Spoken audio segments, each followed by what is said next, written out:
नमस्कार. मी Pragya Mhetre. Sangli media communication माय T V channel प्रस्तुत भविष्यवेध या कार्यक्रमामध्ये आपल्या सर्वांचं सहर्ष स्वागत. प्रेक्षक हो, मागील भागामध्ये आपण पाहिलं की डॉक्टर मंगल भुसारी मॅडम यांनी 10वी उत्तीर्णानंतर आपण कोणतं क्षेत्र निवडलं पाहिजे आणि जर आपण वाणिज्य शाखा निवडतोय तर ह्या वाणिज्य शाखेमध्ये आपल्याला कोणकोणते विषय असतात, त्यानंतर प्रवेश प्रक्रिया जी असते तर त्याच्यामध्ये आपणाला पहिल्यांदा कॉलेजमध्ये गेल्यानंतर संपूर्ण वाणिज्य शाखेविषयी कशी माहिती दिली जाते, त्यानंतर तेथील जे शिक्षक असतात ते वेगवेगळ्या विषयांची माहितीसुद्धा देतात. याविषयी मागील भागामध्ये आपण माहिती जाणून घेतली. त्यानंतर या भागामध्ये आपण पाहणार आहोत की 12वी कॉमर्सला नेमके तेच विषय असतात का, त्यानंतर 12वी नंतरचं करिअर कसं असतं आणि अचानक वाटतंय किंवा मला कॉमर्स हे क्षेत्र नाही आवडलेलं किंवा माझा डिसिजन चुकलेला आहे, तर त्यानंतर हे क्षेत्र बदलता येतं का, याविषयी आता आपण जाणून घेणार आहोत. नमस्कार. मी डॉक्टर मंगल भुसारी. शिक्षण माझं एम.कॉम एम.फिल पी.एच.डी. मी कर्मवीर भाऊराव पाटील कॉलेजमध्ये 3 वर्ष प्राध्यापक म्हणून सर्व्हिस केली आणि इथे सांगलीमध्ये आल्यानंतर चिंतामणराव व्यापार महाविद्यालयामध्ये सलगपणे 32 वर्ष सर्व्हिस केलेली आहे आणि 2018मध्ये मी व्हाईस प्रिन्सिपल म्हणून सेवानिवृत्त झालेली आहे. नमस्कार मॅडम. नमस्कार. मी प्रज्ञा म्हेत्रे. सांगली मीडिया कम्युनिकेशन माय टी व्ही चॅनल प्रस्तुत भविष्यवेध या कार्यक्रमामध्ये आपलं पुन्हा एकदा हार्दिक स्वागत आहे. आणि आता पण मागील भागामध्ये सांगितलं की 11वी वाणिज्य शाखेमध्ये जे वेगवेगळे विषय असतात तर तसेच विषय 12वीला असतात का किंवा त्यामध्ये काय बदल होतात, हे आमच्या प्रेक्षकांना नक्की जाणून घ्यायला आवडेल. 11वीला जे काही विषय असतात तेच विषय 12वीला असतात, तर त्यामध्ये कोणताही बदल होत नाही. म्हणजे आम्ही आता पुन्हा रिपीट करते की 4 कंपल्सरी आणि 2 ऑप्शनल. 4 कंपल्सरीमध्ये इंग्लिश विषय, अकाउंटन्सी तो महत्त्वाचाच विषय आहे, त्यानंतर इकॉनॉमिक्स, मॅनेजमेंट हे 4 विषय कंपल्सरी आहेत आणि त्याचबरोबर 2 जे ऑप्शनल आहेत त्या दोन्हीमध्ये पहिला विषय जो आहे तो मराठी आणि हिंदी भाषेचा विषय आणि IT ह्या तिन्हीपैकी कोणता तरी एक विषय घ्यावा लागतो आणि जे 11वीला तुम्ही सिलेक्ट केलेलं आहे तेच 12वीला घ्यायला लागतं. आणि दुसरा ऑप्शनल विषय आहे की SP सेक्रेटरियल प्रॅक्टिस, मॅथ्स आणि IT ह्या तिन्हीपैकी कोणताही एक विषय. जे 11वीला तुम्ही सिलेक्ट केलेलं आहे ऑप्शनलमध्ये तेच 12वीला घ्यायचे असतात. त्यामुळे 11वी आणि 12वी कॉमर्समध्ये विषयाच्या बाबतीत म्हटलं तर वेगळं असं नाही. कोणताच बदल आता हे 11वी 12वी कॉमर्स झाल्यानंतर म्हणजे विद्यार्थ्याला कोणकोणत्या क्षेत्रामध्ये जाता येतं किंवा 11वी 12वी त्यांनी कॉमर्समध्ये केलेलं आहे, त्यानंतर त्याला आपलं हे जे क्षेत्र आहे त्यामध्ये बदल करायचा असेल तर याबद्दल आपण काय सांगाल? हां, आता 12वी कॉमर्स पास झाल्यानंतर त्याला खूप सारे अव्हेन्यूज आहेत, परंतु आता हे अव्हेन्यूज मी थोडंसं नंतर घेते. तुम्ही आता क्षेत्राविषयी म्हटलं की विद्याशाखा आता 12वी कॉमर्स घेतलंय, पुन्हा बदलता येते का? तर आता याविषयी मी तुम्हाला दोन्ही सांगेल ऑप्शन की बदलता येते पण आणि बदलता येत नाही. तर कोणीकडून कुठे जाता येतं आणि कोणीकडून कुठे जाता येत नाही याविषयी थोडीशी माहिती मी प्रेक्षकांना देते. आता यामध्ये मी तुम्हाला 12वी कॉमर्स करा म्हणून पहिल्यापासूनच सांगते. का सांगते तर तुम्ही 12वी आर्ट्स पूर्ण केलं समजा, तर 12वी आर्ट्स पूर्ण केल्यानंतर तुम्हाला सलगपणे BA डिग्रीज पूर्ण करावी लागते. त्यामध्ये कोणताही ऑप्शन राहत नाही, बदलता येत नाही. त्या 12वी आर्ट्स झालेल्याला 12वी कॉमर्सला येता येत नाही किंवा 12वी आर्ट्स झाल्यानंतर BCom फर्स्ट हा जो हे असतो नंतरचा जो काही वर्ष असतं तिकडे येता येत नाही, त्यांना कॉमर्स शाखा निवडता येत नाही. आणि 12वी आर्ट्स झालेला विद्यार्थी जो आहे तो सायन्सला पण जाऊ शकत नाही. म्हणजे त्याची गोष्ट अशी होती की तो 12वी आर्ट्स झालाय तर त्यानं सरळ BA डिग्री पूर्ण करायची. म्हणजे तिथं कोणतंच नाही, बदलताच येत नाहीये. आणि आता सायन्स जर म्हटलं तुम्ही 12वी सायन्स नंतर BCom फर्स्टला ऍडमिशन घेता येतं, म्हणजे हे क्षेत्र बदलता येतं, म्हणजे सायन्समधून कॉमर्सकडे कन्वर्ट करता येतं त्यांना. पण ह्याचा एक असा परिणाम होतो की त्यांना 11वी 12वी कॉमर्सचं काहीच माहीत नसतं. फक्त 12वी सायन्स पूर्ण केलेलं आहे त्यांनी आणि एकदम जर BCom पार्ट फर्स्टला त्यानं जर ऍडमिशन घेतलं म्हणजे त्यानं हे क्षेत्र बदललं की बाबा सायन्सकडून तो कॉमर्सकडे आला. पण 11वी 12वीचा पाया तर अगदीच कच्चा राहिला, त्याला कोणत्याही विषयाचं ज्ञान कॉमर्सच्या मिळालं नाही आणि त्यानंतर तो BCom फर्स्ट जास्त चांगल्या रीतीनं पूर्ण करू शकत नाही. म्हणूनच मी असं सांगते की सुरुवातीलाच तुम्ही निश्चितपणे ठरवा की कॉमर्स तर कॉमर्स करायचं आहे आपल्याला. आणि त्यामुळेच या ठिकाणी 12वी कॉमर्स झाल्यानंतर मात्र अनेक क्षेत्र तुम्हाला पुढं असतात आणि ही क्षेत्र कोणती असतात त्याविषयीची पण थोडी माहिती मी देते. आता थोडंसं विस्तृत जायला पाहिजे. यामध्ये 12वी कॉमर्स झाल्यानंतर बीकॉम डिग्री पूर्ण करणं हे तर महत्त्वाचंच आहे. हो. त्यामुळे बीकॉम डिग्री त्याचबरोबर BBA, हम्म. बॅचलर ऑफ कॉमर्स आणि BBA म्हटलं तर बॅचलर ऑफ बिझनेस ॲडमिनिस्ट्रेशन, ह्या 2 डिग्रीज आपल्याकडे जास्तीत जास्त प्रमाणात उपलब्ध आहेत म्हणजे कॉलेजमध्ये. आणि दुसरं म्हटलं तर या ठिकाणी बॅचलर ऑफ मॅनेजमेंट स्टडीज ही एक डिग्री पूर्ण करता येते 12वी कॉमर्स नंतर. त्यानंतर अगदी महत्त्वाचं म्हटलं तर chartered accountant, chartered secretary, ICWA ह्यासारख्या सुद्धा कोर्सेसमध्ये त्यांना भाग घेता येतो किंवा पूर्ण करता येतं 12वी कॉमर्स नंतर, की जे आत्ता अतिशय महत्त्वाचं क्षेत्र आहे ते. आणि त्यामुळे 12वी कॉमर्स होणं हे आत्ता महत्त्वाचं आहे. आणि आता यामधले जर पाहिलं तर आपल्याकडे काय उपलब्ध आहे, आपल्या शिवाजी विद्यापीठानं जे काही कोर्सेस चालू केलेले आहेत त्यामध्ये बीकॉम आणि BBA हे महत्त्वाचे कोर्सेस आहेत. आता यामधलं जर थोडीशी माहिती म्हटला तर बीकॉम ऑनर्स असा हा शब्द असतो बघा, तर याचा अर्थ होतो की बीकॉम विथ मॅथमॅटिक्स. आणि नुसतं बीकॉम जनरल पण असतं, परंतु ते आपल्याकडे नाही आहे उपलब्ध, ते पुणा बॉम्बेकडे उपलब्ध आहेत हे कोर्सेस. तर सुरुवातीला मी बीकॉम जनरलची थोडी माहिती देते, कारण का ती थोडी आहे माहिती. हो, बरोबर. तर बीकॉम बॅचलर ऑफ मार्केटिंग आणि bachelor of tourism and travel management, हे 2 जे काही डिग्रीज आहेत, ह्या 2 डिग्रीज ह्या जनरलमध्ये मोडतात, बीकॉम जनरल, की ज्या आपल्याकडे नाहीत उपलब्ध, पण विद्यार्थी त्याचा विचार करू शकतो. आणि आता काहीच प्रॉब्लेम नाही की सगळं ऑनलाईन झालेलं आहे, त्यामुळे कुठलीही डिग्री पूर्ण करता येते. आणि महत्त्वाचं म्हटलं तर आपल्या विद्यापीठात बीकॉम आणि BBA महत्त्वाचे आहेत. तर हे कशी पूर्ण करायचे किंवा ह्या डिग्रीचं काय महत्त्व आहे, ह्या डिग्री पूर्ण करताना काय काय प्रॉब्लेम येतात, कोणकोणते विषय घ्यायला लागतात किंवा स्पेशलायझेशन कशात करायला लागतं, तर हे थोडंसं माहिती या ठिकाणी देणं गरजेचं आहे. तर बीकॉम म्हटलं की अकाउंटन्सी हे पहिल्यापासूनच मी तुम्हाला सांगितलेलं आहे. तर बीकॉमच्या शेवटच्या वर्षाला म्हणजे बीकॉम थर्डला एक स्पेशल सब्जेक्ट घ्यावा लागतो. तर ते स्पेशलायझेशन कशामध्ये करायचं, तर त्याचे खूप सारे विषय आहेत. आणि त्यातला महत्त्वाचा विषय म्हणजे ॲडव्हान्स अकाउंटन्सी अँड ऑडिटिंग, हा महत्त्वाचा विषय, सगळ्यात महत्त्वाचा. आणि तो घेऊन बीकॉम होणं हे तर अतिशय महत्त्वाचं आहे. आणि दुसरा स्पेशलायझेशन जे आहे ते ॲडव्हान्स कॉस्टिंग. कॉस्टिंग आपण म्हणतो की कुठल्याही विषयाची किंवा कुठल्याही वस्तूची समजा कॉस्ट काढायची असेल तर ते महत्त्वाचं आहे. ती वस्तू कितीला विकायची हे देखील महत्त्वाचं आहे. हे सगळं जर विचार करायचं असेल तर कॉस्टिंग विषय घ्यायला हरकत नाही. त्यानंतर आणखी तिसरं स्पेशलायझेशन जे आहे ते बँकिंग. आता तिन्ही हे जे काही सब्जेक्ट आहेत किंवा आणखी एक चौथा टॅक्सेशन सुद्धा आहे यामध्ये. तर आता हे 4 सब्जेक्ट आपल्याकडे सांगली मिरज मधल्या कुठल्याही कॉलेजमध्ये तुम्हाला उपलब्ध होऊ शकतात. आणि हे स्पेशलायझेशन जे आहे ते विद्यार्थ्यांनी आपल्या आवडीप्रमाणे कुठलंही घ्यावं. परंतु मी तर म्हणते विद्यार्थ्यांचा ओढा जवळजवळ 90 ते 95% विद्यार्थ्यांचा ओढा ॲडव्हान्स अकाउंटिंग अँड ऑडिटिंग या विषयाकडे स्कोरिंगचा विषय असतो. स्कोरिंगचा विषय आहे. आणि शिवाय कसं आहे की कुठेही तुम्ही बीकॉम पास होऊन ज्यावेळी नोकरीच्या ह्याच्यामध्ये पडता त्यावेळेला नोकरीमध्ये तुम्हाला कोणता सब्जेक्ट आहे त्या ठिकाणी बघितलं जातं. आणि अकाउंटन्सी हा महत्त्वाचा सब्जेक्ट, त्यामध्ये सगळं तुम्हाला जे काही भविष्यकाळात काम करायचं आहे ते सगळं याच विषयावर अवलंबून आहे. त्यामुळे तोच विषय, तेच स्पेशलायझेशन महत्त्वाचं आहे. आणि त्यामुळे विद्यार्थी जवळजवळ 95% विद्यार्थी तोच विषय घेतात आणि आपलं बीकॉम डिग्री पूर्ण करतात. आता यामध्ये बाकीचे जे काही स्पेशलायझेशनचे विषय आहेत बीकॉम ऑनर्समधले, तर ते विषय जर घेतला तुम्ही तर स्टॅटिस्टिक आहे. जर स्टॅटिस्टिशियन म्हणून आता गव्हर्नमेंट ऑर्गनायझेशनमध्ये बऱ्याचशा संधी आहेत. मग बीकॉम विथ स्टॅटिस्टिक असं जर घेतलं किंवा तो स्पेशल सब्जेक्ट घेतला तर त्याचं भरपूर ज्ञान विद्यार्थ्यांना मिळू शकतं. पण आत्ता आपल्याकडे ती संधी उपलब्ध विद्यार्थ्यांना होऊ शकत नाही आहे.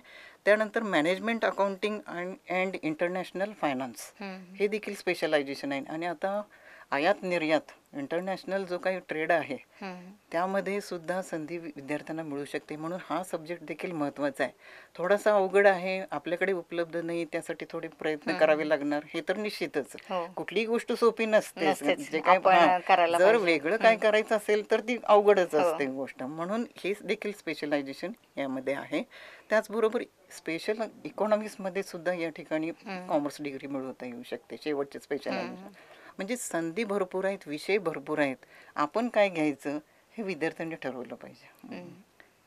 प्रेक्षको, आत्ताच आपणाला डॉक्टर मंगल भुसारी मॅडम यांनी 12वीला कॉमर्स शाखेमध्ये म्हणजे जे 11वीला असतात तेच विषय 12वीला असतात, त्यानंतर 12वीनंतर आपल्याला हे क्षेत्र बदलता येतं का, याविषयी बरीचशीच माहिती आपण यांच्याकडून जाणून घेतलेली आहे. आणि अजून बऱ्याच विषय म्हणजे आपल्या या वाणिज्य शाखेमध्ये अजून काय काय माहिती आहे हे सुद्धा आपण जाणून घेणार आहोत. तत्पूर्वी घेऊ एक छोटीशी विश्रांती आणि तुम्ही पाहत राहा फक्त आणि फक्त सांगली मीडिया माय टी चॅनल.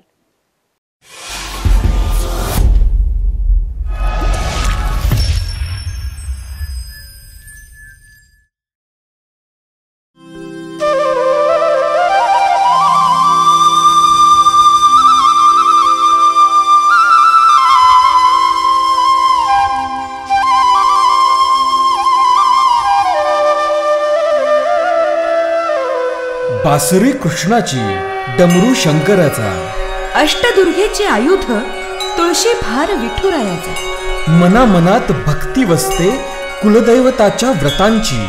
नाही गरज आता जाऊन दर्शन घेण्याची. घरी बसून सारे देव येतील समोर साक्षात. SMC लाईव्ह दर्शन चॅनल लावा, रंगा भक्ती रसात.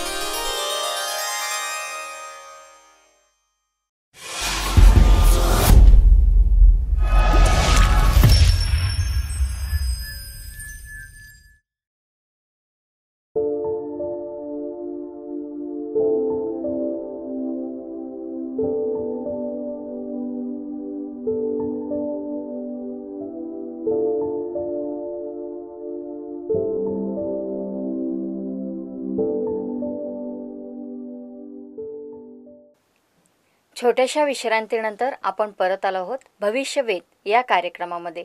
आणि मगाशीच आपल्याला मॅडमनी सांगितलं की वेगवेगळे कोर्सेस आहेत, वेगवेगळ्या संधी उपलब्ध आहेत. तर हे कोर्सेस आपल्याला उपलब्ध आहेत का, त्यानंतर त्याचं मार्गदर्शन कुणाकडून घ्यायचं आहे, ते आपल्याला मार्गदर्शन कसं उपलब्ध होईल याविषयी आता आपण त्यांच्याशी बातचीत करणार आहोत. 12वीमधून BCom भाग 1 या वर्षामध्ये आल्यानंतर मॅडम विद्यार्थ्यांच्या मानसिकतेमध्ये काही बदल होतो का, आणि होत असेल तर तो कोणता आहे, हे सुद्धा आमच्या प्रेक्षकांना नक्की जाणून घ्यायला आवडेल. बदल म्हटला तर निश्चितच बदल होतो. 11वी-12वी हे ज्युनियर कॉलेज असतं विद्यार्थ्यांचं आणि त्यामुळे त्यांना त्यामध्ये जास्त अव्हेन्यूज उपलब्ध होत नाहीत. परंतु 12वी कॉमर्स पास झाल्यानंतर BCom फर्स्टला ज्यावेळी विद्यार्थी प्रवेश घेतो त्यावेळी त्याला खूप सारे ॲव्हेन्यूज कॉलेजमध्ये उपलब्ध होऊ शकतात आणि ज्युनियर कॉलेजमधून ते सिनियर कॉलेजमध्ये येतात. म्हणजे BCom फर्स्ट हे सिनियर कॉलेजचं पहिलं वर्ष आहे. BCom फर्स्टला आल्यानंतर विद्यार्थ्यांना खूप सारे ॲव्हेन्यूज उपलब्ध होतात आणि एक्स्ट्रा करिक्युलर ॲक्टिव्हिटीजमध्ये भाग घेतल्यामुळं त्यांचा सर्वांगीण विकास देखील होतो. आता ह्या कुठल्या ॲक्टिव्हिटीज असतात तर सिनियर कॉलेजमध्ये वेगवेगळी मंडळं आणि वेगवेगळे असोसिएशन्स असतात. आता ह्या सगळ्यामध्ये त्यांना भाग घेता येतो. ही कोणत्या प्रकारची मंडळं असतात तर यामध्ये बघितलं तर तुम्ही पहिल्यांदा कल्चरल असोसिएशन असतं, त्यानंतर पोस्ट ग्रॅज्युएट असोसिएशन, NSS म्हणजे या ठिकाणी नॅशनल सर्व्हिस स्कीम म्हणून NSS देखील मंडळ आहे, NCC नॅशनल कॅडेट कोर तर NCC हे देखील मंडळ आहे. तर अशा प्रकारची वेगवेगळी मंडळं आणि वेगवेगळे असोसिएशन्स कॉलेजमध्ये असतात आणि ह्या सगळ्यामध्ये जर भाग घेतला तर विद्यार्थ्यांचा सर्वांगीण विकास होईलच. आता कल्चरल ॲक्टिव्हिटी म्हटलं तर युवा महोत्सव असतो विद्यापीठाच्या दृष्टिकोनातून आणि यामध्ये जर भाग घेतला तर त्यांच्या कलागुणांना देखील वाव मिळतो. आता NCC जर आपण देशाविषयी प्रेम उत्पन्न करायचं असेल आणि ते या वयामध्येच 12वी पास होऊन ज्या वेळेला BCom फर्स्टमध्ये येतो त्यावेळेला या वयामध्येच त्याला देशविषयी प्रेम आता उत्पन्न झालं पाहिजे या दृष्टिकोनातून NCCमध्ये पण त्याला भाग घेता येतो. आणि सामाजिक जी काही जाणीव आहे ती NSSच्या प्रोग्राम्समधून त्याला मिळू शकते. आणि आपण व्यक्तिगत जीवन जगण्याबरोबरच समाजाला बरोबर घेऊन जर आपण जगलो तर आपण निश्चितच यशस्वी होऊ शकतो. त्यामुळे NSSमध्ये भाग घेणं, NCCमध्ये भाग घेणं, कल्चरल असोसिएशन वेगवेगळ्या सांस्कृतिक कार्यक्रमात भाग घेणं, पोस्ट ग्रॅज्युएट असोसिएशन वेगवेगळ्या जाणकारांची व्याख्यानं ऐकून घेणं, त्यांच्यातून आपण प्रेरणा घेणं, ह्या सगळ्या अव्हेन्यूज BCom फर्स्टमध्ये आल्यानंतर विद्यार्थ्यांना मिळतात आणि त्यामुळे त्यांचा सर्वांगीण विकास होतो. आणि यामध्ये BCom फर्स्टला आल्यानंतर त्यांची ही जी मानसिकता असते की आपण काहीतरी डेव्हलप झालं पाहिजे, आपल्यामध्ये काहीतरी कोणतंही स्किल या ठिकाणी डेव्हलप झालं पाहिजे, तर ते स्किल डेव्हलप होण्याच्या दृष्टिकोनातून हे वर्ष अतिशय महत्त्वाचं आहे किंवा याच्या पुढची देखील 2 वर्ष महत्त्वाची असतात. आणि ही जी मानसिकता आहे ही मानसिकता सकारात्मक पाहिजे. सकारात्मक याचा अर्थ काय की त्यानं कोणतीही गोष्ट कन्स्ट्रक्टिव्ह केली पाहिजे, नॉट डिस्ट्रक्टिव्ह. म्हणजे त्याचा सगळा जो विचार त्या सकारात्मकतेच्या दृष्टीनं कन्स्ट्रक्टिव्हनेसच्या दृष्टीनं झाला पाहिजे. तर हा बदल निश्चितच त्यांच्यामध्ये घडून येतो. आणि मला तर वाटते की 12वी कॉमर्सचा विद्यार्थी आणि बी.कॉम फर्स्टचा विद्यार्थी यामध्ये निश्चितच बदल आहे. आता मॅडम बी.कॉम भाग 1 या वर्षामध्ये विद्यार्थी आल्यानंतर तर या वर्षात त्यांना कोणकोणते विषय असतात याबद्दल काय सांगाल? आता बी.कॉम फर्स्टमध्ये आल्यानंतर त्यांना एक्स्ट्रा करिक्युलर ॲक्टिव्हिटीज बरोबर देखील मूळ अभ्यासाचा विषय पूर्ण करावाच लागतो. आणि मूळ अभ्यासाचा विषय असेल तर वेगवेगळे जे काही विषय आहेत हे विषय देखील त्यांना पूर्ण करावे लागतात किंवा त्या विषयाचं ज्ञान त्यांना घेऊन त्याची परीक्षा द्यावी लागते. तर ह्यामध्ये देखील त्यांना कंपल्सरी आणि ऑप्शनल असे 2 भाग आहेत. कंपल्सरीमध्ये आत्तापर्यंत आपण इंग्लिश विषय म्हणत होतो 11वी-12वीला, परंतु त्याचंच नाव आता बिझनेस कम्युनिकेशन, कारण बिझनेसच्या दृष्टिकोनातून तो आता पूर्ण ज्ञानी झाला पाहिजे. म्हणून पहिला इंग्लिशऐवजी बिझनेस कम्युनिकेशन हा विषय त्यांना कंपल्सरी असतो. त्याचबरोबर बिझनेस इकॉनॉमिक्स, अर्थशास्त्र हे जर महत्त्वाचंच आहे त्यामुळे तो देखील विषय असतो. आणि मॅनेजमेंट, प्रिन्सिपल्स ऑफ मॅनेजमेंट हा देखील विषय तिसरा कंपल्सरीचा आहे. आणि शेवटी राहिला अकाउंटिंगचा, फायनान्शियल अकाउंटिंग. तर हे 4 विषय त्यांना कंपल्सरी असतात. आणि दुसरे जे काही 2 विषय आहेत ते ऑप्शनल आहेत. आणि यामध्ये ऑप्शनल विषयामध्ये जर विचार केला तर पहिला ऑप्शनल विषय आहे मराठी किंवा मार्केटिंग. आता यामध्ये विद्यार्थी मराठी पण घेऊ शकतो, मार्केटिंग पण घेऊ शकतो. जर मार्केटिंग घेतला तर कॉमर्सच्या दृष्टीनं तो चांगला आहे, कारण पुढे त्याला मार्केटिंगच्या संधी उपलब्ध होऊ शकतात. आणि मराठी ही भाषा चांगली समृद्ध व्हायला पाहिजे त्या दृष्टीनं तोही विषय चांगला आहे. दोन्हीपैकी कोणताही चॉईस तो करू शकतो. आणि दुसरा ऑप्शनल विषय जो आहे तो म्हणजे मॅथ्स, बिझनेस मॅथमॅटिक्स. आता मॅथमॅटिक्स, कॉमर्स सगळं गणितावरच आधारित आहे आणि स्कोरिंगच्या दृष्टीनं हा विषय फारच महत्त्वाचा आहे. त्यामुळे हा ऑप्शनल विषय ठेवलेला आहे. आणि ह्याला ऑप्शन दुसरा जो आहे तो जॉग्रॉफीचा आहे. जॉग्रॉफी किंवा मॅथ्स ह्या दोन्हीपैकी कोणताही विषय तो घेऊ शकतो. आणि काही काही कॉलेजमध्ये याला ऑप्शन एक आहे तो म्हणजे इन्शुरन्स हा विषय.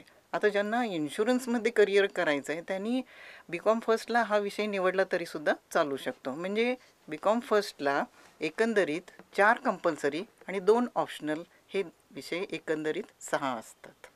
आता मॅडम पुढील 2 वर्षामध्ये या विषयात काही बदल होतो का? हां, होतो, बदल होतो.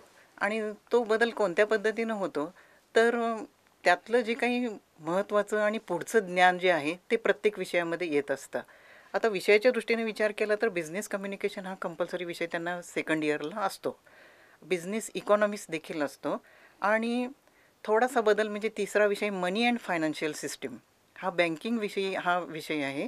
आणि त्याचबरोबर कार्पोरेट अकाउंटिंग आत्ता ज्या काही कार्पोरेट संस्था निर्माण होतात किंवा रजिस्टर होतात तर ह्यांचं अकाउंटिंग कसं केलं जातं हे सगळं ज्ञान ह्या कार्पोरेट अकाउंटिंग या विषयामध्ये आहेत.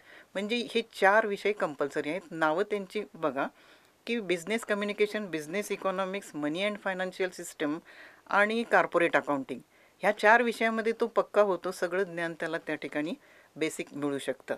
आणि 2 ऑप्शनल विषय आहेत. ऑप्शनल विषय या ठिकाणी सेकंड इयरला नाही आहेत.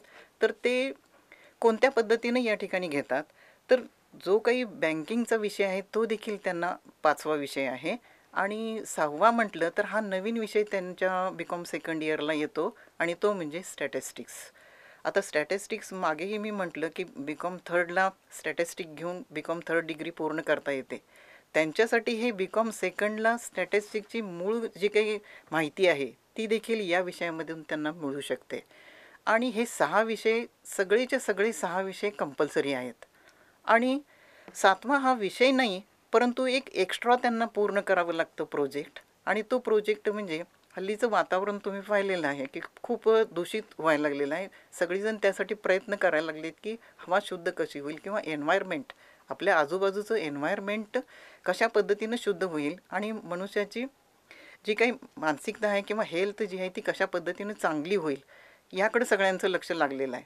आणि त्यामुळे एन्व्हायरमेंटबद्दल विद्यार्थ्यांच्यामध्ये अवेअरनेस निर्माण करण्यासाठी एन्व्हायरमेंटल सायन्स म्हणून हा एक विषय त्यांना पूर्ण करावा लागतो.